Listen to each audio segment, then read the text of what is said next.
নমস্কার, আদাব।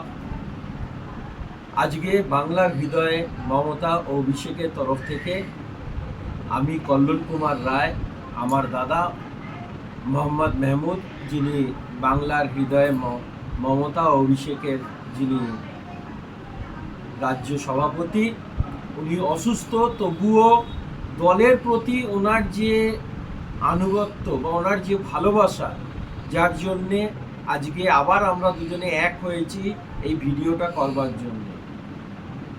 সামনের সপ্তাহেই ওনার অপারেশন আছে, তারপরেও উনি এই ভিডিওটা করতেই চেয়েছেন, আমাকে খবর পাঠিয়েছেন, আমি এসেছি।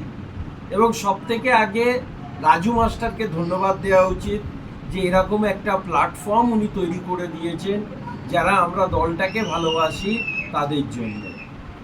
এবার আপনাদের সামনে আমার দাদা মোহাম্মদ মেহমুদ দু চার কথা বলবেন 21শে জুলাই সম্বন্ধে। नमस्कार, आदाब। मैं मोहम्मद महमूद, बांग्ला हृदय Mamata Abhishek social media state committee president. আমার বলার একটাই আছে, যেটা আমি খুবই ভালোবাসি, তার নাম হলো একটা বিশাল সুপ্রিমো আমাদের মমতা দিদি। আজকে আমরা এই সোশ্যাল মিডিয়াতে আজকে এত দূর এগোলাম। আমি ছোট ভাই রাজু মাস্টারকে অনেক ধন্যবাদ দেব, যিনি আমাদের এই সোশ্যাল মিডিয়ার ফাউন্ডার জেনারেল সেক্রেটারি। আজকে ওনার উদ্যোগে আজকে প্রত্যেকটা জায়গায় আমরা সোশ্যাল মিডিয়া কাজ করতে পারছি। আর আমার আজকে এই ভিডিওতে আসার একটাই কারণ, যেহেতু আমাদের সুপ্রিমো মমতা দিদি, তাকে মন দিয়ে ভালোবাসি। আজকে 21 জুলাই আমাদের ধর্মতলা যে সমাবেশ করা হয়, সেই দিদি ডাকে, ওখানে আমাদেরকে সবাইকে যেতে হবে। বিশেষ করে আমার বলার কারণ একটাই, কি আজকে আমাদের বাংলার সুপ্রিমো, আমাদের বাংলার চিফ মিনিস্টার মমতা দিদি যা করে দিয়েছে বাংলার মধ্যে, আশা করি পুরো ভারতবর্ষে কোনো জায়গায় কোনো চিফ মিনিস্টার করতে পারেনি।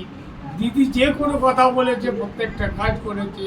স্বাস্থ্যসাথী, লক্ষ্মী ভান্ডার, মানে রূপাশ্রী, কন্যাশ্রী, ব্লু সাথী, কি না কি করিনি দিদি। এই জন্যে আমি সোশ্যাল মিডিয়ার তরফ দিয়ে প্রত্যেকটা মানুষকে হাত জোড়ে একটাই আমি আমার অনুরোধ, কি আজকে দিদির এই ডাকে 21 জুলাই ডাকে আমরা সবাই মিলে ওখানে ধর্মতলা চলি। আমার যদি অপারেশন কানের না হয়, শরীরটা একটু ভালো থাকে, আপনাদের সাথে আমিও নিশ্চয়ই যাব। প্রত্যেক বছর যাই, এই বছরে যাব। এই অনুরোধ করার জন্য একটা ভিডিও করা। আর আগে আমি কিছু বলতে চাই না, আমি একটাই কথা বলবো, মমতা দিদি জিন্দাবাদ, অভিষেক ব্যানার্জি জিন্দাবাদ, তৃণমূল কংগ্রেস জিন্দাবাদ, বাংলা হৃদয় মমতা অভিষেক সোশ্যাল মিডিয়া জিন্দাবাদ। এই বলে আমি আমার বক্তব্যটা শেষ করছি। নমস্কার, আদাব।